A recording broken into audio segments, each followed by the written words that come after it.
Bayangkan Marvel, jenama komik paling besar di dunia, pernah jatuh bankrupt tahun 1996.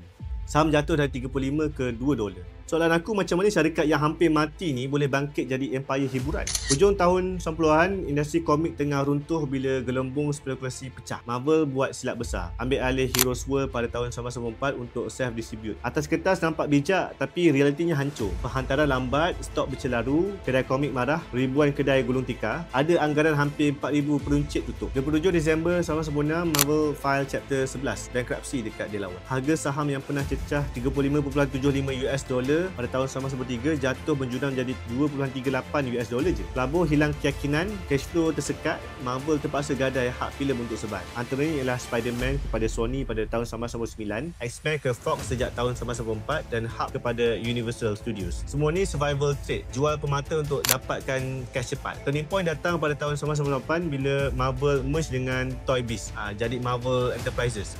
Isaac Perlmutter dan Avi Arad ambil alih, rombak kos dan fokus strategi untuk urus IP macam aset emas. Tapi license filem dekat studio luar tetap ada limit. Margin kecil, kawalan kreatif kurang. So pada tahun 2005, Marvel ambil langkah paling berani. Pinjam $525 juta non-recourse daripada Merrill Lynch. Carikan beberapa watak untuk finance 10 filem sendiri. Kalau gagal, hilang watak. Kalau berjaya, Marvel simpan untung penuh dan kawal jalan cerita. March 2007, masuk Kevin Feige jadi President of Production Marvel Studios. Dia treat Marvel bukan filem yang kaling-kaling, tapi universe design. Tahun 2008, Iron Man meletup dengan kutipan $585 juta globally. Dan inilah kelahiran MCU, Marvel Cinematic Universe. Ringkasnya, MCU ialah dunia filem dan siri TV Marvel yang saling connect. Iron Man, Thor, Captain America dan semua bergabung dalam Avengers. Iron Man buktikan model pembiayaan berani. Kawalan kreatif, universe planning memang boleh gandakan nilai IP. Dari situ lahirlah Avengers, crossover, merchandising, siri TV, theme park. Dari hampir pupus jadi empire hiburan berbilion dolar. Marvel hampir pupus bukan sebab kurang peminat, tapi sebab strategi bisnes dan distribusi yang silap. Yang selamatkan disiplin dan menguruskan IP, pembiayaan pintar dan visi jangka panjang. Krisis 1996 itu jadi kelas paling mahal. Dan hasilnya Marvel cipta MCU, universe hiburan berharga